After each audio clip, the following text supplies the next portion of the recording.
Hey everyone, it is my last day here in Ulaanbaatar, Mongolia, and I decided that since I'm actually quite terrible at blogging, I actually don't really enjoy writing that much. So I wanted to try out something different, and I thought a video would be pretty cool. And I just figured I like talking to someone, and so I thought I'd give this a shot. So we'll see if I can't do better about updating everyone back home for the last 2 months of the race. So yeah, 9 months down, we're heading to Beijing tomorrow, and then our team will take an overnight train into another city. I don't know exactly how to pronounce it, but I'll get that information to you when I can. So yeah, anyway, China being the way that it is, I may not have as much access to Gmail or Facebook, so updates might be a little more sporadic in that country. So I apologize ahead of time, but I'll do my best. So this month, our team has actually been working, like I said before, in Ulaanbaatar, Mongolia. We've been partnered with Cross of Love Church, and there's actually 3 World Race teams that are staying there. So if you can imagine, 17 women living in like the sanctuary of the church, and there is one kitchen, and we all cook together. We go to the grocery store and buy groceries every 3 days for 17 people, and it's been pretty cool. It's been kind of I don't know, just like a cool adventure to get to go buy groceries in a foreign marketplace for that many people. And there's also one bathroom.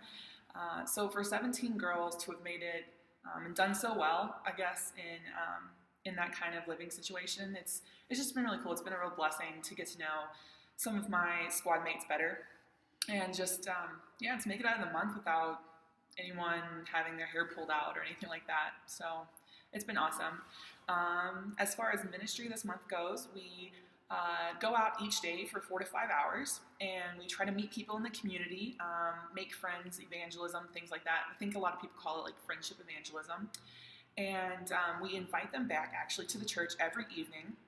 It starts at 7 and then ends at 9, and every night there's different activities that go on. So Mondays are our day off. Tuesday nights are game nights, so we invite all of our Mongolian friends back. We've actually made friends. We've gone to a couple of colleges or universities here, and we've actually made a lot of Russian friends. There's been some Koreans, a lot of Mongolians. So those are the kind of people we invite back.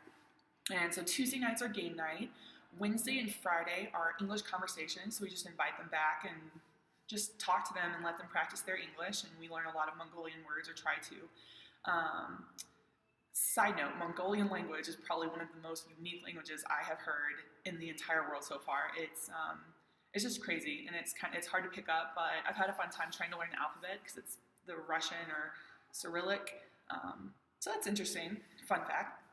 And then Thursdays and Saturday. Thursday is open mic night, so it's kind of like karaoke, but we've actually been able to invite back, we found some crew people, and they came and performed for us, and we all do our own little performances, and so it's just been a really good time to get to see different people's talents. We've seen beatboxing, we've seen skits, we've seen singing, dancing, signing. Even the little boy next door gets into it and rides his rollerblades for us. There's some tumbling, all kinds of good things. And then Saturday night is just like a praise and worship night for people to come back to. So it's been really good. It's been great ministry. The people from Cross of Love, the members of the church that we're partnering with, have just been really good to us. From the moment we stepped foot into Mongolia, they've just been so warm and so welcoming, and we've been so well taken care of. There's a family that lives next door. We call him like Grandpa, and Grandpa Tuksu will make sure that our water is working, our electricity is on all the time. They always get angry with us, but they chide us if we're not wearing socks. It was pretty cold here the first few days. So that was awesome. And they give us medicine if we get sick, and they just do a really wonderful job of taking care of us. And they've taken us into the countryside a couple of times, and have just spoiled us absolutely rotten with getting to see like goats and sheep and cows and camels and horses and just everything you would think about the Mongolian countryside. They invited us just yesterday out to their countryside fair, and yeah, it was just amazing. It was just such a blessing, and we got to talk about what each group was thankful for, and to hear us say that we were so thankful for them, and for them to say that they were so thankful for us. And it was just a really rewarding, like enriching experience to end the month. What else this month? We've also been able to meet up with a group from Antioch Church. It's a group of young people, 6 women, 6 men, from the training school with Antioch in Tempe, Arizona, Phoenix, Arizona. And so they invited us over for a night of just praise and worship, and they prayed over us. And to be 9 months into the race and to have a team that's just like fresh out of America come and kind of pour themselves out for us in order to fill us up, was just a real blessing. It was just really special, and it was so cool to meet young people who were out doing very similar things, and so that was awesome. And then probably the last thing for this month, we went to a poverty workshop that was put on by a couple of missionaries who live here, Sherry and Troy.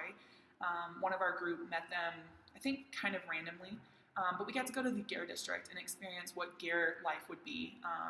The Gare district would be like the equivalent of the American slums, so people who have little to no income live there. And yeah, we just got to hear Sherry and Troy's testimony, which was awesome. Yeah, just to see people who kind of just stumble and bumble through it and have figured things out along the way, and just rely and depend heavily on the Lord. So that's just an encouragement for all of us. And then just to experience some of the just the agony, the suffering that is living in a Gare here, making the decision between getting your kid medicine and keeping the Gare warm, dealing with all kinds of the alcoholism issues that are prevalent here in Ulaanbaatar. And so yeah, just getting to experience that firsthand, being in the Gare, but then also through the eyes and the heart of Sherry and Troy. So yeah, it's been a really exciting month, and Mongolia is amazing. It's beautiful, and I don't know, just the weather has been wonderful. It's so great for it to be kind of cool. For the first time, it's been like perpetual summer throughout the entire the world race route. So yeah, the weather was just a blessing for us, and I don't know, just getting to meet the young people, and they're hungry for the Lord, and they're willing to listen. And yeah, it's been great. Like, I'll be sad to leave Mongolia, but I'm excited for China, and so I can't wait to update you again, update you on my future plans post-race. So keep an eye out for that. But I love you all, and I thank you so much again for just your support and your prayers, and for you watching this if you made it to the end. So thank you, and God bless. Have a wonderful day. Bye.